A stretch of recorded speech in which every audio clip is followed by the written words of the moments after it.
Salut à tous, nouvelle vidéo aujourd'hui pour répondre à vos questions que vous me posez en commentaire. Donc je le rappelle, c'est toujours la même chose. Cyril récupère les questions que vous posez dans les commentaires. Donc quand vous voyez qu'il y a marqué que Fitness Miss vous répond sous les commentaires, en fait c'est pas moi directement qui vous réponds, c'est Cyril qui s'occupe de ça pour que moi je puisse derrière travailler plus, c'est-à-dire que produire, etc., les vidéos, les contenus, les articles, les formations, etc. Donc lui, il me rapporte tout ça. Donc si vous avez des questions, posez-les en commentaire, on les regardera et on les lira. On les lit toutes d'ailleurs, donc sachez qu'elles sont toutes lues.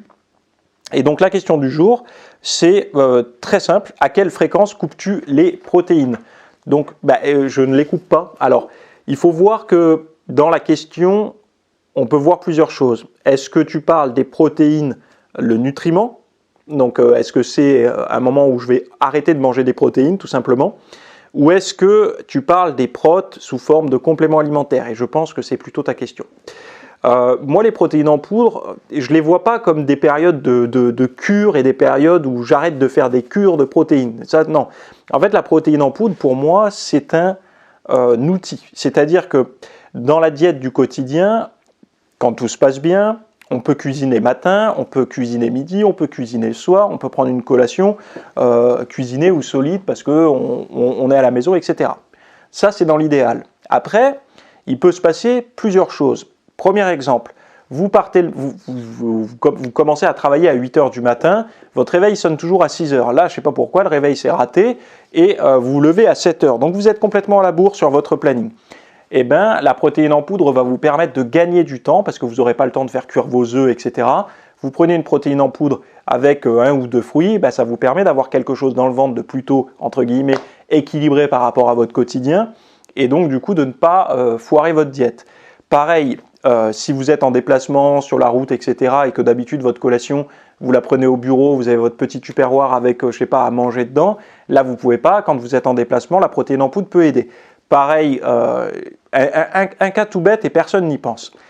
Mais il se peut par exemple que, je ne sais pas, vous êtes pris dans le train-train quotidien, vous oubliez de faire les courses ou de regarder ce qui reste dans le frigo pour le plat du soir et vous vous retrouvez le soir à manger, à préparer à manger et vous n'avez plus que, je ne sais pas moi, des légumes, un peu de salade, de l'huile et du vinaigre pour faire la vinaigrette et puis mince, il n'y a plus du tout de protéines, même plus un œuf. Qu'est-ce que vous pouvez faire dans ce cas-là? C'est de vous prendre un petit shaker de protéines, ça peut aider. Et ça, les gens n'y pensent pas parce qu'ils pensent complément alimentaire égale collation. Donc voilà, mais ça peut dépanner dans ce sens-là. Donc moi, personnellement, si j'ai la possibilité de cuisiner l'intégralité de mes repas, la protéine en poudre peut facilement sauter pendant 1 mois.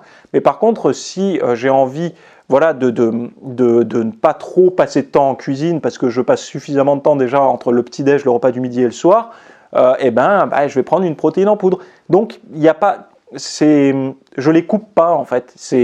Ça se fait naturellement par rapport à la disponibilité que je peux avoir. Personnellement, moi, la protéine en poudre, je la vois vraiment comme un outil et pas comme quelque chose de miraculeux. Beaucoup de personnes disent... Maintenant, c'est fini parce qu'il y a beaucoup de contenu sur le sujet, mais moi, je me souviens quand j'ai démarré, toi, tu dois prendre de la prot pour être comme ça. Des questions en fait aberrantes, comme si la protéine, tu vois, quand t'en prenais pas, t'avais un petit niveau et dès que t'en prenais, t'avais un niveau de malade ou je sais pas, c'était bizarre quoi. Et ils faisaient vraiment une différence, les gens, entre la viande, le poisson, les œufs et la protéine en poudre. La protéine en poudre, pour eux, c'était magique, quoi. Alors qu'il n'y a rien de magique, c'est plutôt plus dégueulasse que du poisson, des œufs et de la viande. Enfin, selon moi, personnellement, je trouve que ça a quand même plus de goût. Par contre, l'avantage que ça a, c'est que ça a moins de calories, parce que vous avez, pour un shaker de prot, vous avez peut-être quoi, 100, 110 calories selon la prot que vous prenez. Donc vous êtes toujours plus bas qu'un steak ou qu'un blanc de poulet, et puis vous avez que de la prot, quoi. Il n'y a pas, ou très peu de glucides, très peu de graisse dedans, quoi. Donc c'est aussi par rapport à vos besoins, etc. Voilà. Donc j'espère que j'ai bien répondu à ta question. C'est une question de Charlie, je crois. Et donc on se retrouve la semaine prochaine pour une prochaine vidéo.